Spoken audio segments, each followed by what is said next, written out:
coup toi? Aujourd'hui on va parler solitude, mais solitude dans le bon sens du terme. Parce que prendre du temps juste pour soi, c'est important et il faut en profiter. Depuis quelques semaines, je me suis rendu compte que je passais pas beaucoup de temps toute seule. Alors que d'habitude j'adore ça parce que ça me ressource et voilà, ça me redonne plein d'énergie de passer du temps juste à faire mes petites activités, à écouter de la musique et à profiter aussi du silence. Pas le silence du train à côté par exemple. Durant ces quelques semaines, je me suis aperçue que je passais beaucoup de temps avec des amis et avec le stress des examens, en fait, j'arrivais pas à être seule et dès que j'étais seule, je paniquais et j'arrivais plus à travailler. Et du coup, j'allais chez des potes pour faire des sessions de travail, comme je vous en avais parlé dans une ancienne vidéo. Et voilà, ça m'aidait même beaucoup de faire ces sessions-là. Mais même après les examens, je passais pas beaucoup de temps avec moi et je vadrouillais de droite à gauche sans vraiment le temps de me poser. Et je crois que ces derniers jours, j'avais un peu oublié à quel point le silence pouvait m'être bénéfique. Et pour moi, être seule, ça veut aussi dire se découvrir, se redécouvrir. Et contrairement à ce qu'on peut penser, prendre soin de soi, c'est productif. Il faut surtout pas culpabiliser. Se reposer, c'est la chose la plus productive que vous pouvez faire.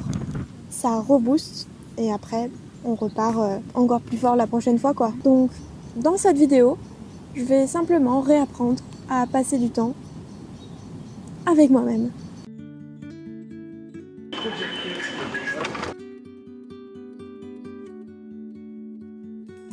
Je suis d'abord allée au musée d'art contemporain de Lyon et je crois d'ailleurs que c'est la première fois que je suis allée à une expo toute seule. C'était plutôt cool de pouvoir aller à son rythme, sans pression, d'essayer de comprendre ou non les œuvres qui défilaient devant mes yeux. L'exposition s'appelait Comme un parfum d'aventure et explorait la question du mouvement, du déplacement et de l'espace, notamment pendant et après les confinements. À vrai dire, je me suis juste laissée porter en profitant du silence des pièces. Pour moi, à ce moment-là, tout ce qui comptait, ce n'était pas de comprendre chaque détail de l'exposition, mais juste d'apprécier l'esthétisme des œuvres et de me laisser envoûter.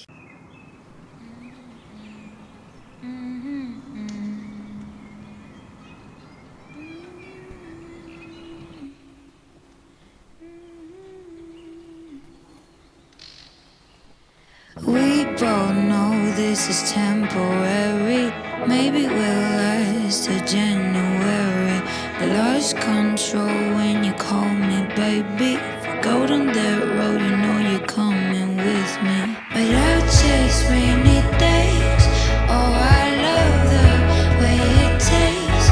On the mattress where I feel safe. The look of bliss on your face. Bon, je commence à avoir un petit peu faim, parce que là il doit être 14h, donc je vais aller me chercher à manger. Bon, ça y est, je suis allée chercher mon petit bout de sugo. Enfin bref, j'ai trop faim. Une petite salade, un sandwich. Ça a l'air trop bon.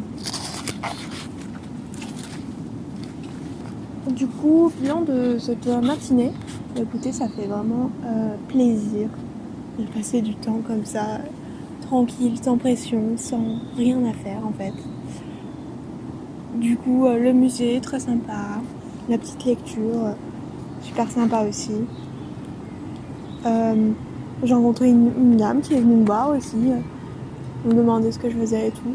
Mais en vrai, je suis pas tellement à l'aise de parler devant une caméra et surtout dehors comme ça, j'ai jamais fait. C'est pour ça aussi que je ne marche pas comme les vrais youtubeurs avec la caméra dans la main et que je préfère vous poser et vous parler dans un endroit calme où il n'y a personne qui me regarde. Parce que en vrai j'ai encore un peu peur de regarder les autres et tout. Mais du coup, ouais, super sympa. Franchement ça fait du bien.